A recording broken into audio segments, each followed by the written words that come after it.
FIFA has responded operationally. More fixtures have been pushed toward evening kickoffs to reduce player exposure to peak daytime temperatures. Mandatory hydration intervals were implemented across all matches. These are genuine adjustments.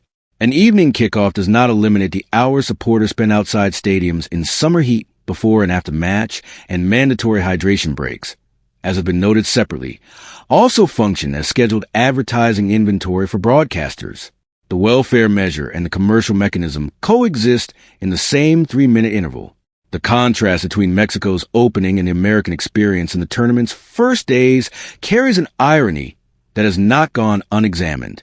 4 months in the lead-up to 2026, the skepticism about co-hosting was largely directed at Mexico, treated as a secondary presence in a tournament centered on the United States.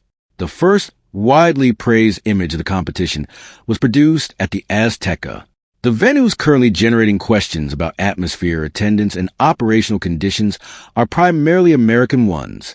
The co-hosts that drew the concern and the co-hosts drawing the scrutiny have reversed positions in the tournament's opening movement. None of this amounts to a verdict on the next 5 weeks, and it is worth being precise about that.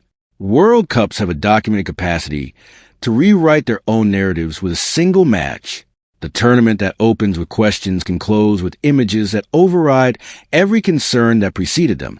The United States has the infrastructure, the stadium scale, the city size, the logistical capacity to host atmospheric knockout matches. When traveling supporter groups converge for quarterfinals and semifinals, the conditions for genuine intensity exist. And the football itself.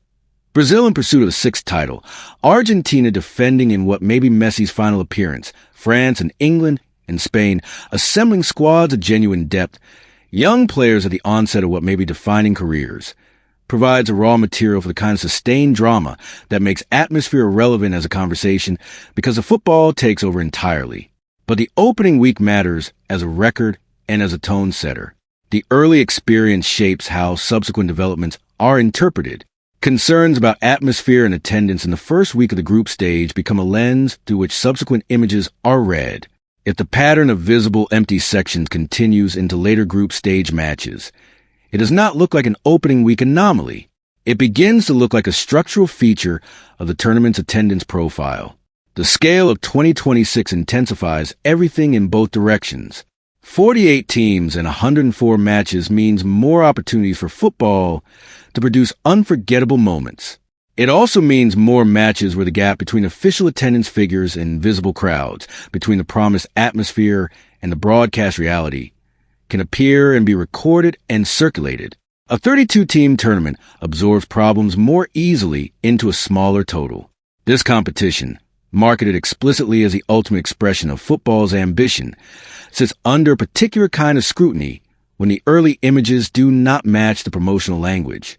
The primary host of 78 matches is the United States, and the primary host cannot step back from what its venues are producing. The tournament's global reputation will be built substantially on what American stadiums look, sound, and feel like across the next 35 days.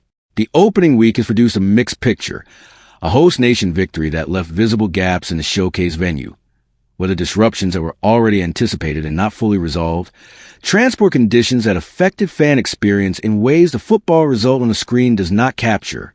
The question the next 2 weeks will answer is whether the pattern shifts or deepens. If knockout football generates the kind of packed, electric American stadiums that the tournament's format makes possible, the opening week will settle into historical context as a period of adjustment. If the same images keep appearing, empty upper tiers, broadcast captured vacancies in stadiums that official figures describe as near capacity, then the early narrative will not be overwritten. It will be confirmed, and it will become the framework within which the tournament's conclusion is understood rather than the temporary uncertainty that the conclusion eventually resolved. Which direction do you think this goes?